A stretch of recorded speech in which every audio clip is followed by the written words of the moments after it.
Yo, this is the Scarcity Studios YouTube channel. Please don't forget to like, comment, share and subscribe. And our sponsors at Alpha Claims and Hire Birmingham, the leading and best accident management company. Get a replacement car anywhere in 1 hour.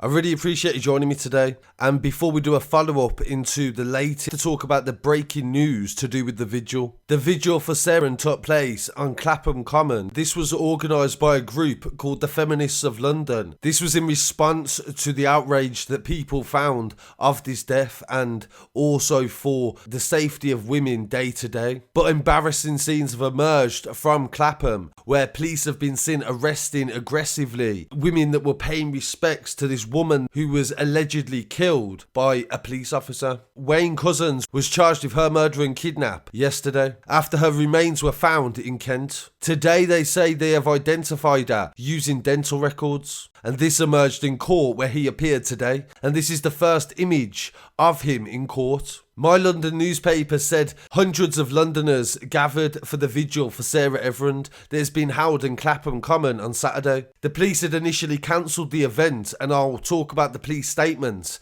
after this. The event was scheduled to take place on Saturday evening, but they said it would be illegal. Some people paid their respects to Sarah by lighting a candle on their doorstep, but of course others knew that it would be more effective, and also they just wanted to pay respects to her. Similar to what the Duchess of Cambridge did today earlier on, where Kate Middleton was seen going to Clapham Common to pay her respects. But the police decided to arrest women who were merely doing the same thing. Our reporter Dave Nathan went to the scene and he got all of the arrests on camera and all of the build up to it as well. There was speeches, and this was a very peaceful, socially distanced vigil as well, where people were respectful for COVID regulations. But at the same time, in such a unique situation, some people were critical of the police not being able to be reasonable and understanding. I can definitely say from cases that we've covered during lockdown, where the police have made exceptions for locals that want to come out to pay respects to somebody that has passed away.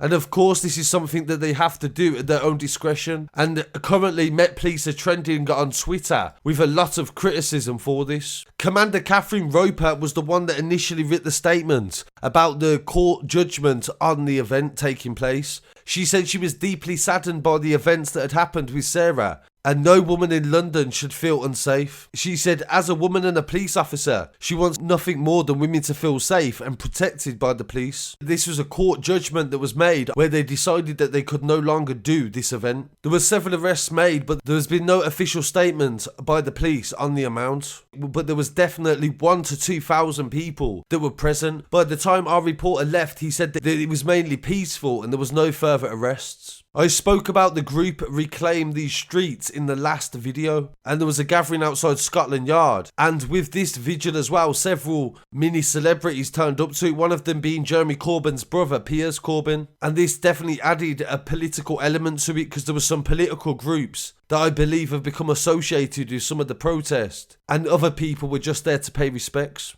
A local councillor led a minute silence for Sarah at 6 PM as well. And there was various speeches being given before the police started to try to move people away from the memorial. So it'd be really interesting to see how the Met Police try to explain this issue, and also if anybody does get the sack. Our reporter Dave Nathan has been there for the whole evening, so we'll definitely bring more footage as well tomorrow as well in relation to this.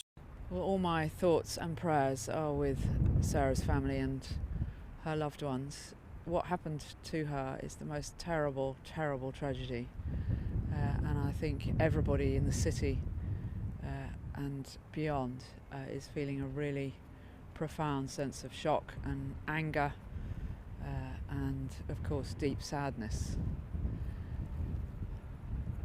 Here in South London, I know many people want to come together to express that sadness together in a gathering at a vigil, and I completely understand that desire, but we are still in a global pandemic, and such a gathering would be unlawful and would be unsafe. So I do appeal to people to express their sadness and their solidarity and their really strong feelings about women's safety, for example, in other ways. Find a different way to express your condolences and your views. But in the latest developments in the case of Sarah Everard, Wayne Couzens, 48 years old, was charged with her kidnap and murder, and he was taken to hospital for the second time in 3 days on March the 12th. We actually dropped very early on as well when that broke on our Instagram page. The force said he was being monitored by officers and received immediate first aid. It came hours after he was charged with the kidnap and murder of Sarah. Sarah disappeared after meeting a friend in Leithwaite Road in Clapham. She was meant to be back at her property in Brixton for around 9 PM on the 3rd of March. And the police found her remains on the 10th of March, but they did not identify her straight away. So of course this is devastating news to the friends, family, and I think this has been a nationwide story and has definitely affected everybody. And it's also highlighted violence against women, and we've been covering for the past 3 years on this channel stories like this as well. And we covered the Nicole and Bieber story in northwest London, where 6 police officers are currently being suspended in relation to taking selfies with their dead bodies. And this story was a real struggle on the channel to get people to really catch on to it and share it and support it as well. In some way, Sarah is helping to raise awareness if there is any good that can come from this horrible situation. So as we've done from the beginning of this story, we'll definitely keep you updated with anything that goes on in the future. I'd really appreciate it if you paid your respects to Sarah in the comments.